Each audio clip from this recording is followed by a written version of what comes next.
Bienvenue à tous pour cette nouvelle vidéo. C'est toujours M. Bagayogo Drissa, l'initiateur du projet Entreprendre au Mali. Ici, je parle de l'entrepreneuriat, de l'investissement, de l'inclusion financière. Alors, si tu veux connaître ces notions, des astuces, abonne-toi et partage ma contenu. Aujourd'hui, je vais aborder un thème essentiel. Ce thème n'est rien d'autre que l'investissement. L'investissement en question. L'investissement, c'est quoi? C'est la manière dont tu vas utiliser ton argent pour le fructifier, pour le multiplier. En d'autres termes, l'investissement renvoie à l'augmentation ou à l'accroissement de la capacité de production en s'achetant de nouveaux matériels, de nouveaux équipements, de nouveaux personnels, etc. Alors, investir son argent peut être un moyen efficace de faire fructifier ses économies. Voici quelques conseils qui vont vous aider à démarrer une activité, surtout dans le cadre de l'investissement. Alors les amis, la première étape n'est rien d'autre que la fixation des objectifs.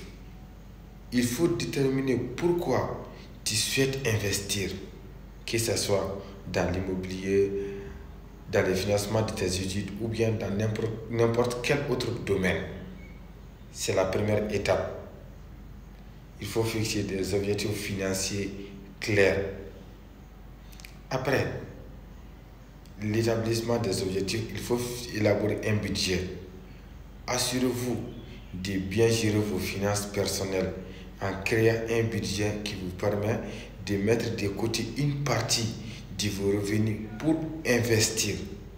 Genre, vous n'investissez pas tous vos revenus. Notez bien. La troisième étape, c'est quoi? C'est éducation financière. C'est éducation. Il faut vous éduquer.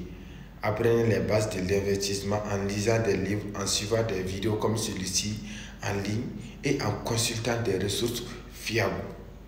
Comprenez les différents types de l'investissement et les risques qui les sont associés. Ça veut dire investissement, des capacités de remplacement, comme vous voulez. L'autre étape, c'est diversifier vos portefeuilles. Évitez de mettre vos œufs dans le même panier en répartissant vos investissements sur différentes classes d'actifs, tels que les actions, les obligations, les immobiliers, les fonds indiciels, etc. La cinquième étape, c'est la consultation d'un conseiller financier. Oui. Si vous n'êtes pas sûr de vos choix d'investissement, ou bien si vous préférez déléguer la gestion de votre portefeuille, envisagez de faire appel à un conseiller financier. C'est important, il va vous donner des conseils, il va vous guider sur le bon chemin. Avec un petit budget. La sixième étape, c'est quoi? C'est la patience.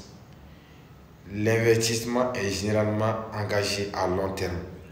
Évitez les réactions impulsives aux fluctuations du marché et gardez à l'esprit vos objectifs que vous avez fixés depuis le début, depuis la première étape de jeu. Gagner facilement ou bien rapidement de l'argent, c'est des arnaques. La septième étape, c'est la surveillance de vos investissements. Passez régulièrement en vue vos investissements pour vous assurer qu'ils correspondent toujours à vos objectifs et ajustez-les si nécessaire.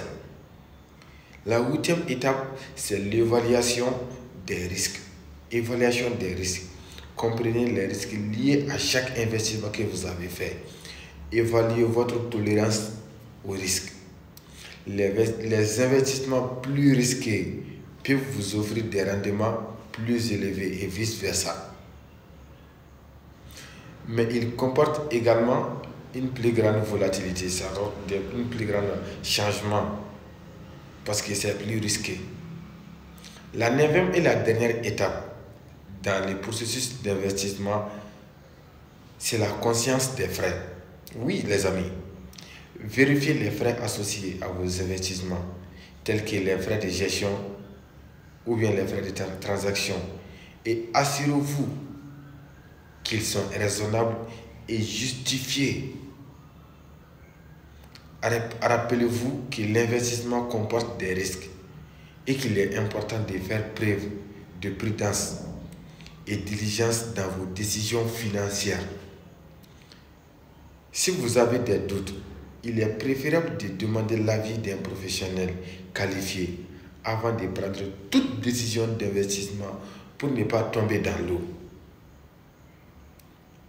Les amis, l'investissement nécessite beaucoup d'efforts, beaucoup de réflexion, beaucoup de décisions, ça veut dire beaucoup de choix et beaucoup de travail acharné. Si tu ne travailles pas et que tu ne veux pas travailler, n'investis pas, car l'éthique du travail est la base de toute ambition d'être le meilleur. Alors sur ce les amis, on se reprend pour une nouvelle vidéo. Mais d'ici là, on like, on commente, on s'abonne, on reste ensemble, on partage. Ciao, entreprendre au Mali.